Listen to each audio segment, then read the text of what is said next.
এই একটা প্রশ্ন সবার মনেই বেশি বেশি করে আসে যে আমি তো সবার ভালো হোক এই চেষ্টাই করেছি, সর্বক্ষণ সকলের সাহায্যই করি, কিন্তু বিনিময়ে আমাকে কেন বারবার অপমান, দুঃখ, কষ্টই পেতে হয়?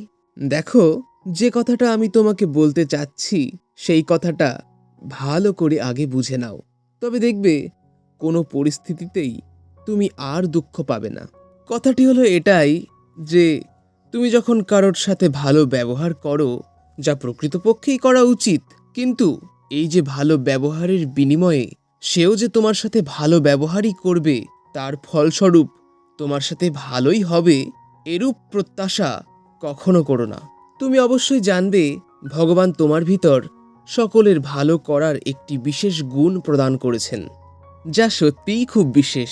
সেজন্য তুমি যতটুকু পারো অপরের মঙ্গল করো, কিন্তু বিনিময়ে কিছুই আশা করো না। তুমি অবশ্যই যার প্রয়োজন তার সেবা করো, অন্নদান করো, জল দান করো, পরিস্থিতি অনুযায়ী সকলকেই সাহায্য করো, কিন্তু বিনিময়ে সে আমাকে ধন্যবাদ বলুক, আমার সাথে ভালো ব্যবহার করুক, এইরূপ প্রত্যাশা যেন কখনোই করো না। যার খারাপ স্বভাব সে খারাপ আচরণই করবে, এই নিয়ে তুমি বিচলিত হয়েও না। তুমি সেই ব্যক্তির দিকে আঙুল তুলতে যেও না। তুমি তোমার নিজের আচরণটাকে সব সময় ভালো রাখো, তবেই তোমাকে কোনো দুঃখ স্পর্শ করতে পারবে না, আর এটাই হোক তোমার বিশেষত্ব। তথাপিও বারংবার এই একটি জায়গায় তুমি ভুল করো। তোমার এই ভাবনাটাই ভুল হয় যে আমি এই ব্যক্তির সঙ্গে ভালো ব্যবহার করার পরও যখন সে আমার সাথে খারাপ ব্যবহারই করছে, এবার থেকে আমিও তার সাথে খারাপ ব্যবহার করব। আর যখনই আমাদের এই ভালো আচরণটাকে অন্যের জন্য খারাপ করে তুলি, তখনই আমরা আমাদের ভালো স্থান থেকে নিম্নে পতিত হই। কিছু না হোক, অন্ততপক্ষে এটা তো মনে এসেই যায় যে ভগবান ঠিক দেখবে, ভগবান ঠিক এর বিচার করবে। আর এখানেই আমরা নিজেকে নিজের জায়গায় ঠিক রাখতে পারি না। আমাদের সেই ভালো স্থান থেকে এখানেই আমরা চ্যুত হই। একবার এক সাধু গঙ্গার কিনারায় দাঁড়িয়ে লক্ষ্য করলেন গঙ্গার জলে একটি কাঁকড়া বিছে ভেসে যাচ্ছে। তখনই সেই সাধু কাঁকড়া বিছেটাকে বাঁচানোর জন্য নিজের হাতে তুলে নেন, আর তখনই কাঁকড়া বিছেটি সেই সাধুর হাতে বিষাক্ত লেজের কামড় দেয়। তখনই সে কাঁকড়া বিছেটাকে ছেড়ে দেয়, আবার জলে ভাসতে শুরু করে, আবার হাতে তুলে নেয়, আবার হাতে কামড়িয়ে দেয়, আবার ছেড়ে দেয়, আবার সেই সাধু কাঁকড়া বিছেটাকে হাতে তুলে নেয়। এভাবে বেশ কিছুক্ষণ চলতে থাকে। কিছুটা দূরে দাঁড়িয়ে থাকা এক ব্যক্তি সাধুর এই আচরণ দেখে কাছে এসে তাকে বললেন, বাবা, আপনি পাগল নাকি? সে যখন বারবার আপনার হাতে কামড়িয়ে দিচ্ছে, তবে বারবার কেন বিছেটাকে আপনি ধরছেন? তখন সাধু উত্তর দিয়ে বলেন, দেখো, কামড়ে দেওয়া কাঁকড়া বিছের স্বভাব, আর কাউকে বাঁচানো আমার স্বভাব, তাই আমি একে বাঁচাবো, সে আমাকে যতবারই কামড়াক না কেন। ঠিক তেমনি জানবে যে খারাপ স্বভাবের ব্যক্তি, তার সঙ্গে তুমি যতই ভালো ব্যবহার করো না কেন, তার বিনিময়ে সে তোমার সঙ্গে খারাপ ব্যবহারই করবে। সে বেচারা করবেই বা কি, তার স্বভাবই এমন। সে তোমার ভদ্রতার উত্তর অভদ্রতার মধ্য দিয়েই প্রকাশ করবে। তোমার উচিত নিজের ভদ্রতাকে নিজে বাঁচাও এবং তাদের অভদ্রতার যথাযোগ্য উত্তর দাও। তাদের অভদ্রতা যেন তোমার উপর প্রভাব ফেলতে না পারে। আর এটা তখনই সম্ভব যখন তুমি সব কিছুর মধ্যে ভগবত ভাব রাখবে, অর্থাৎ সব কিছুর মধ্যেই ভগবান আছে এই কথা যখন সব সময় মনে থাকবে, তখনই এটা সম্ভব। যদি তুমি কোনো ব্যক্তির কাছে এই আশা করো যে আমি যখন তার ভালো করেছি তখন সেও আমার সঙ্গে ভালো ব্যবহারই করবে, তবে জেনে রেখো এটি সম্পূর্ণ অসম্ভব। এটা কলিযুগ। এখানে বেশিরভাগ সবাই কপটতা, ছলচাতুরিকেই নিজের প্রধান স্বভাব বলে মনে করে। এখনকার স্থিতি এমন, যদি কোনো অসহায় ব্যক্তিকে তুমি সাহায্য করো, উপকার করো, আর সেই ব্যক্তি যখন বুঝে নেয় যে তুমি সরল স্বভাবের, তখন সেই ব্যক্তিই তোমার পিছনে লাগবে, তোমাকে নষ্ট করার চেষ্টা করবে। সে তোমার সাহায্যের প্রতিদান হিসেবে তোমার প্রতি কৃতজ্ঞতা প্রকাশ তো অনেক দূরের কথা, বরং তোমাকে বোকা ভাববে, হয়তো তোমার ক্ষতিও করে দেবে। আর যদি বারবার সাহায্য করতে যাও, উদারতা দেখাও, তখন তোমাকে ভাববে যে তুমি বোকা, তোমার বুদ্ধি কম। আর যে ছল কপটতা করবে তাকেই বেশি বুদ্ধিমান ভাবে, তাকেই ভালো বলে বর্তমান সমাজ। আজকের বর্তমান সময়ে যে ছল, চাতুরি, কপটতা, মিথ্যা কথা বলা ইত্যাদি বিষয়ে পারদর্শী, বর্তমান সমাজ তাকেই সম্মান করে। সত্যের পথে চললে তোমাকে বোকা বলবে বর্তমান সমাজ। কিন্তু তুমি একটা কথা জেনে রেখো, যে প্রয়োজনে অন্যের বিপদে সাহায্যের হাত বাড়িয়ে দেয়, যে অন্যের দুঃখে দুঃখী, যে অন্যকে ক্ষুধার্ত দেখে নিজের আহার দান করে দেয়, এরকম ব্যক্তির মাথার উপর সবসময় ভগবানের কৃপার হাত অবশ্যই থাকে। আর যাকে ভগবান আদর করেন, জগতে কারোর সামর্থ্য নেই তাকে অনাদর করার। সেজন্য তুমি ভগবানের শরণাপন্ন হও, ভগবানের সাথে যুক্ত হও, ভগবত ভাব নিয়ে সমস্ত মানুষের, সমস্ত জীবের সেবা করো। বিনিময়ে ভগবানের কাছ থেকে কিছু চাইতে যেও না, তবে দেখবে নিশ্চিত তোমার এই সৎ গুণ তোমাকে ভগবানের কাছে পৌঁছিয়ে দেবে। এজন্য তুমি সব সময় ভালো কর্ম করে যাও। তুমি একদমই এমন ভুল ভেবো না যে ভালো কর্মের ফল আমি পাবো না বা পাচ্ছি না। তুমি তোমার সৎকর্মের ফল তথা ভালো কর্মের ফল অবশ্যই পাবে। আরে বিচার করে দেখো, যখন ছোট ছোট ভুলও তোমার জীবনে শাস্তি হয়ে ফিরে আসে, তখন সৎকর্মের ফল, ভালো কর্মের ফল তুমি পাবে না এমন হতেই পারে না। যখন খারাপ কর্মের ফলস্বরূপ দণ্ড ভোগ করতেই হয়, তখন সৎকর্মের ফল কেন পাবো না?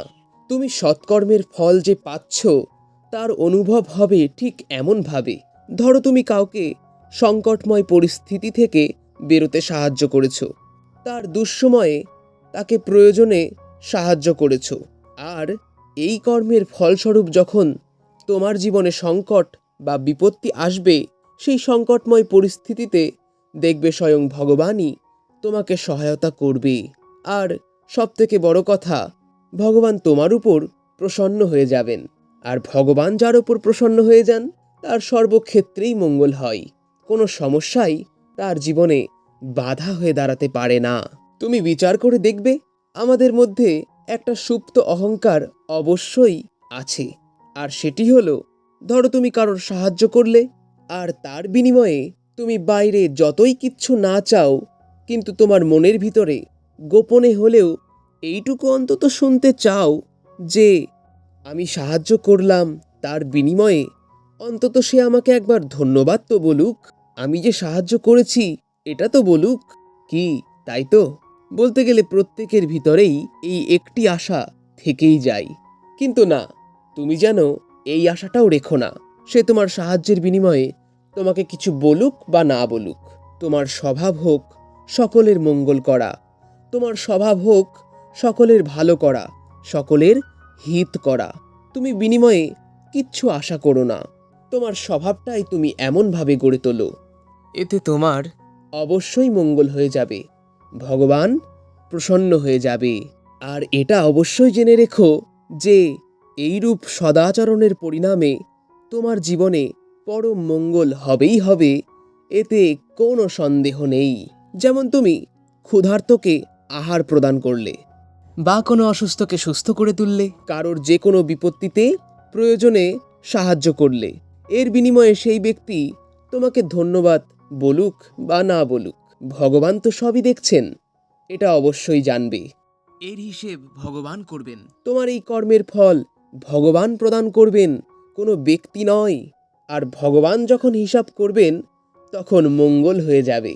এজন্য আমাদের সংসারের সঙ্গে সম্বন্ধ স্থাপন করে কোনো লাভ নেই।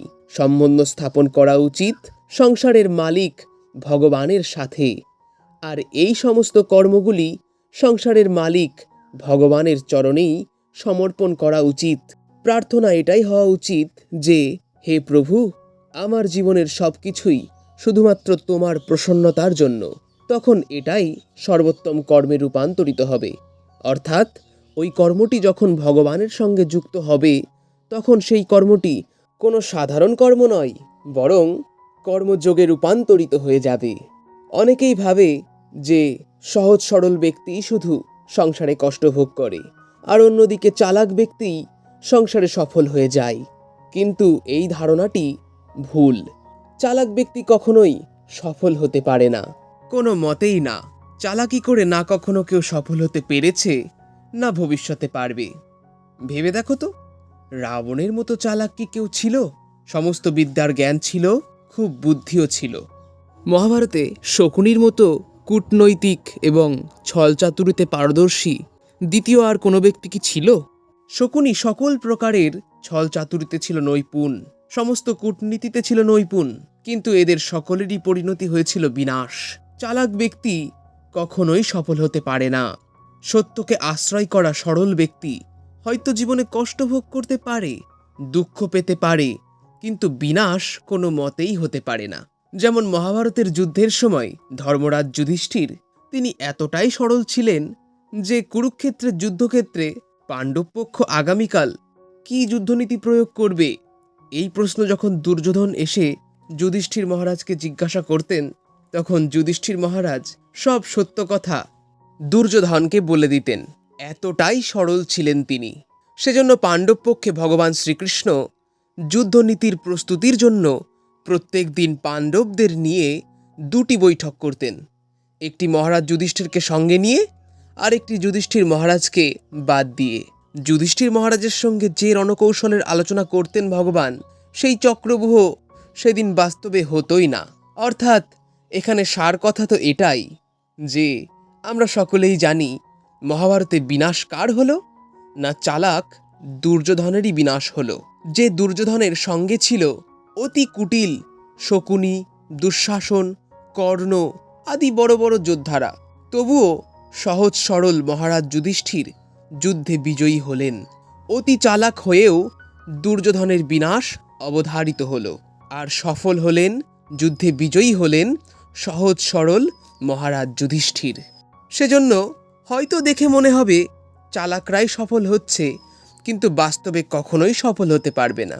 আর সহজ সরল সত্যনিষ্ঠ ব্যক্তিকে দেখে মনে হবে দুঃখ কষ্ট পাচ্ছে, কিন্তু দুঃখ কষ্ট ভোগ করবে না। ভবিষ্যতে সেই সত্যনিষ্ঠ ব্যক্তিই সফল অবশ্যই হবে, বিজয়ী অবশ্যই হবে। হয়তো দেখে সংশয় আসতেই পারে মনে যে চালাক দুষ্ট খারাপ ব্যক্তির উন্নতি হচ্ছে, অপরদিকে সত্যনিষ্ঠ ব্যক্তির জীবন দুঃখে ব্যর্থতায় ভরে যাচ্ছে। কিন্তু বাস্তবে এটা শুধুমাত্র স্বল্প সময়ের যাত্রা মাত্র। অন্তিম পরিণামে দেখা যাবে যে সত্যনিষ্ঠ ব্যক্তি, তার সঙ্গে সবসময় মঙ্গলই হবে। যে সঠিক, তার সঙ্গে সঠিকটাই হবে। আর যে অধর্ম আচরণ করছে, তার দণ্ড সে অবশ্যই পাবে। ভালোর পরিণাম ভালোই হবে এবং খারাপের পরিণাম খারাপই হবে, এতে কোনো সন্দেহ নেই। এটাই প্রকৃতির নিয়ম। সেজন্য এই একটি কথা সবসময় মনে রাখবে যে সত্যনিষ্ঠ ধর্মাত্মা পুরুষ সাময়িকভাবে দুঃখী হতে পারে, কিন্তু কোনো মতেই হারতে পারে না। যে ধর্মকে আশ্রয় করে থাকে, বিজয় তার জন্যই অপেক্ষা করে। শ্রীমদ্ ভগবদ্গীতাতে সেই কথাই বলা হয়েছে, যত্র যোগেশ্বরো কৃষ্ণ যত্র পার্থ ধনুর্ধর তত্র শ্রীর বিজয়ো ভূতির ধ্রুবা নীতির্মম। এজন্য তুমি সবসময় ধর্মকেই আশ্রয় করে থাকো, সত্যকেই আশ্রয় করে থাকো। জীবনে শত দুঃখ বিপত্তি থাকুক না কেন, উন্নতি কম হোক, তবুও সর্বক্ষণ সত্যকে তথা ধর্মকেই আশ্রয় করে থাকা উচিত। যে ধর্মাত্মা, সে শত বিপত্তির মধ্যেও ছোট্ট প্রদীপের মতো জ্বলে এবং জ্বলতেই থাকে, নিভে যায় না। আর যে অধর্মী, সে হঠাৎ করে বিশাল জ্বলে ওঠে, কিন্তু খানিক পরে নিভে যায়। সেজন্য ধর্মকে তথা সত্যকে আশ্রয় করে চলো, শ্রী ভগবানের আশ্রয় গ্রহণ করো। খারাপ আচরণে তথা অধর্ম আচরণে না কারোর অতীতে ভালো হয়েছে, না বর্তমানে হচ্ছে, না ভবিষ্যতে হবে। বরং অধর্ম আচরণে অধর্মীর বিনাশ নিশ্চিত হয়। অসৎ ব্যক্তি তথা অধর্মী ব্যক্তি সামনে থেকে নিজেকে পরম সৎ রূপে দেখায়, কিন্তু পিছনে যে পাপগুলো সে করছে সেগুলি কেউ না দেখুক, স্বয়ং ভগবান দেখতে পাচ্ছে। আর তার হিসাব ভগবানই করবেন। আর ভগবান যখন হিসাব করবে তখন একটুও ত্রুটি হবে না, কাটায় কাটায় হিসাব মিলে যাবে। যদি আমি একবার আঙুল উঠিয়ে থাকি তবে তার হিসাবও ভগবানের কাছে আছে, যে কেন আঙুল তুলেছিলাম আর কিভাবেই বা আঙুল তুলেছিলাম। পরমাত্মা সর্বক্ষণ সকলকেই দেখছে। সেজন্য কখনো এটা ভেবো না যে কেউ দেখতে পাচ্ছে না।